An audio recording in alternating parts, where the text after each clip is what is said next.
Hello guys, welcome back. आज हम देखेंगे 100 मूवी का फोर्थ पार्ट। और अगर अभी तक आपने इसका प्रीवियस पार्ट्स नहीं देखे हैं तो ऊपर आई बटन पे और नीचे डिस्क्रिप्शन बॉक्स में उसका लिंक मिल जाएगा। पहले वो देखिए, तभी आपको ये टाइमलाइन अच्छे से समझ आएगा। Now let's start the explanation. Movie शुरू होता है जिक्सॉ के ऑटोप्सी से, जहां डॉक्टर्स को जिक्सॉ के स्टोमक में एक माइक्रो कैसेट टेप मिलता है। ये कैसेट जिक्सॉ ने 100 पार्ट 3 में मरने से पहले खा लिया था। तब डिटेक्टिव मार्क हॉफमैन को हॉस्पिटल बुलाया जाता है टेप को सुनने के लिए। टेप में से जिक्सॉ बताते हैं हॉफमैन को भी जिक्सॉ के गेम में टेस्ट किया जाएगा, as he is now the last man standing. Next scene में हम लोग ट्रेवर और आर्ट ब्लैंक नाम के दो लोगों को जिक्सॉ के गेम में फंसे हुए देख पाते हैं। ट्रेवर के आई लिड्स और आर्ट ब्लैंक के माउथ को स्टिच कर दिया गया था ताकि ये लोग एक दूसरे से कम्युनिकेट ना कर पाए। इन दोनों में से बस एक ही इंसान इस ट्रैप से निकल पाएगा, तो आर्ट ट्रेवर को मार के इस ट्रैप से बच जाता है। अब हॉफमैन और रिक को डिटेक्टिव केरी की डेड बॉडी मिलती है, जो सॉ 3 के शुरू में ही मर चुकी थी, पर अब भी उसकी लाश उसी हार्नेस से लटक रही थी।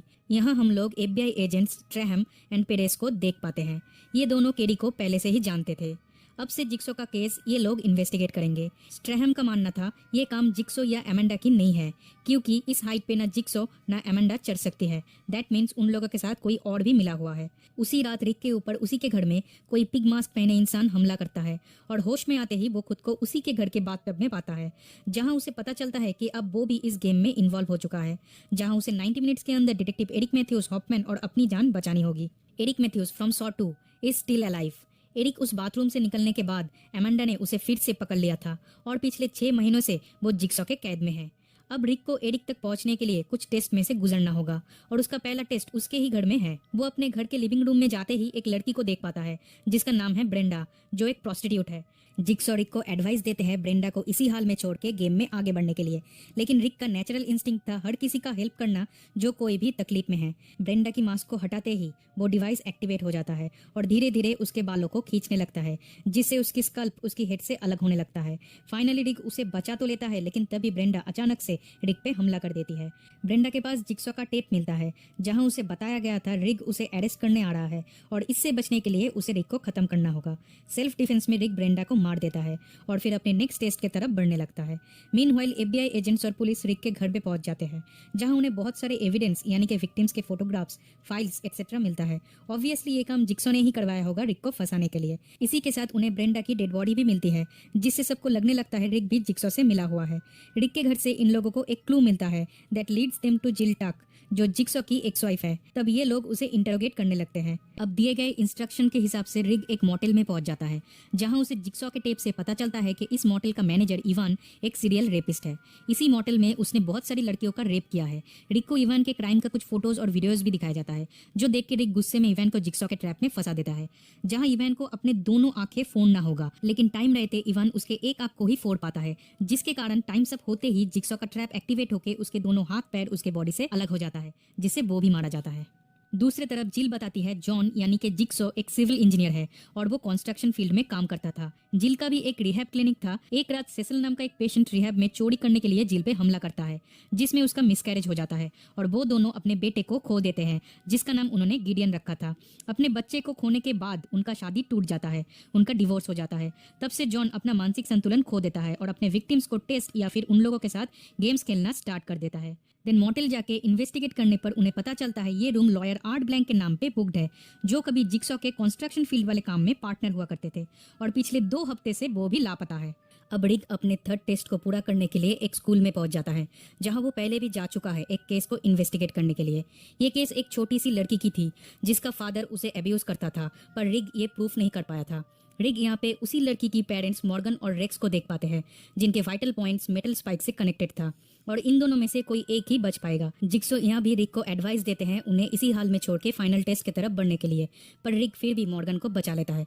देन स्कूल जाके इन्वेस्टिगेट करने पर इन्हें पता चलता है कि ये तीनों विक्टिम्स यानी कि ब्रेंडा, इवान, रेक्स और उसके साथ जिक्सॉ की वाइफ जिल की लॉयर एक ही आदमी है, जो है लॉयर आर्ट ब्लैंक।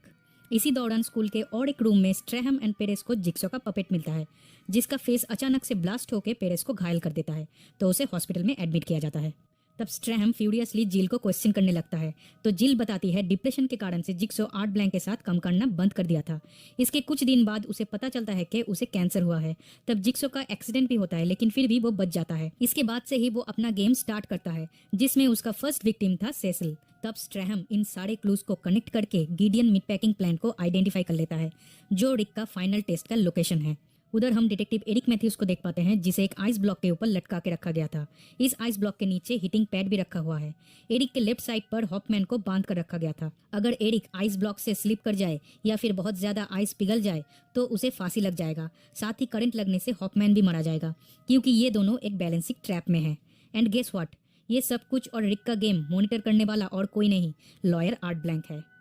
अब यहाँ पे सबको लग रहा होगा आर्ट ब्लैंक जिक्सो के साथ मिला हुआ है, पर नहीं, वो भी जिक्सो का एक विक्टिम है। ब्लैंक जिक्सो का दोस्त होते हुए भी ब्रेंडा, इवन और रेक जैसे क्रिमिनल का डिफेंसिव लॉयर था। इसीलिए जिक्सो ने उसे अपने गेम का शिकार बनाया। एंड मूवी के शुरू में उस गेम में पास करने के बाद भी उसे और एक गेम दिया गया, जो वो अभी एग्जीक्यूट कर रहा है। उसके नेक के पीछे एक डिवाइस अटैच्ड है, जो उसे मार देगा अगर वो अपने टास्क में फेल हुआ तो। बस एक बार रिक को दिए गए ये 90 मिनट्स खत्म हो जाए तो वो इस बटन को प्रेस करके खुद को और एरिक एंड हॉपमैन को बचा लेगा। लेकिन टाइम्स अप होने के पहले अगर कोई इस रूम का दरवाजा खोल दे, देन ऊपर लगे दो ओवरहेड आइस ब्लॉक के बीच एरिक का सर कुचल जाएगा और साथ ही हॉपमैन भी मारा जाएगा। इसी दौरान रिक वहां पहुंच जाता है। एरिक उसे वार्न करता है कि वो दरवाजा ना खोले। आर्ट ब्लैंक से मिली गन से एरिक रिक को शूट भी कर देता है, लेकिन फिर भी रिक जख्मी हालत में बस 1 सेकंड रहते दरवाजा तोड़ के अंदर घुसता है और तुरंत एरिक भी मारा जाता है। रिक को लगता है ये सब के लिए आर्ट ब्लैंक रिस्पॉन्सिबल है, तो वो उसे भी शूट कर देता है। देन उसे ब्लैंक के पास एक टेप रिकॉर्डर मिलता है, जिसमें से जिक्सॉ रिक को बताता है कि रिक उसके फाइनल टेस्ट में फेल हो चुका है। रिक को एक ऑब्सेशन सा था सबको बचाने का, जो कभी पॉसिबल नहीं है।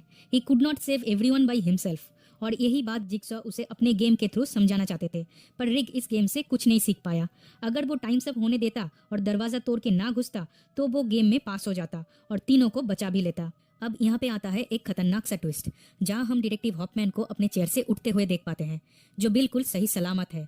which reveals that हॉपमैन ही तीसरा साथी है जिक्सॉ का। कुछ फ्लैशबैक्स के थ्रू दिखाया जाता है कि शुरू से ही हॉपमैन ने जिक्सॉ की मदद की थी सारे विक्टिम्स को सेटअप करने के लिए। एमेंडा के लिए वो लेटर हॉपमैन ने ही रखा था, जिसके बारे में जिक्सॉ को कुछ भी नहीं पता था। अब इस लेटर में क्या लिखा था वो हमें नेक्स्ट पार्ट्स में पता चलेगा। हॉपमैन रिक को इसी हाल में मरने के लिए छोड़ के चला जाता है। मीनवाइल स्ट्रैहम वहां पहुंच जाता है और वो जेफ के फेस टू फेस होता है। दैट मीन सॉ 3 और सॉ 4 का इवेंट्स एक ही साथ पैरेलली चल रहा था। जेफ को लगता है स्ट्रैहम उसकी बेटी की किडनैपिंग में इन्वॉल्व है, तो वो उस पर हमला करता है। सेल्फ डिफेंस में स्ट्रैहम जेफ को मार देता है और ठीक तभी डिटेक्टिव हॉपमैन आके बाहर से इस रूम का दरवाजा लॉक कर देते हैं। सीन कट होके फिर से हॉस्पिटल दिखाया जाता है। दैट मीन्स ये सब कुछ जिक्सॉ के ऑटोप्सी से पहले ही हो चुका था। अब जिक्सॉ के पेट से जो टेप मिला था वो असल में हॉपमैन के लिए मैसेज था कि जिक्सॉ के मरने के बाद भी उसका काम रुकना नहीं चाहिए और उसके फॉलोअर्स इस काम को कंटिन्यू करेंगे। मूवी यहीं पे खत्म हो जाता है। तो गाइज, ये था सॉ 4 पार्ट का हिंदी एक्सप्लेनेशन। इसके आगे का इंसिडेंट्स हमें नेक्स्ट पार्ट में पता चलेगा। जानने के लिए जुड़े रहिए मेरे साथ। So that's it for today and thanks for watching.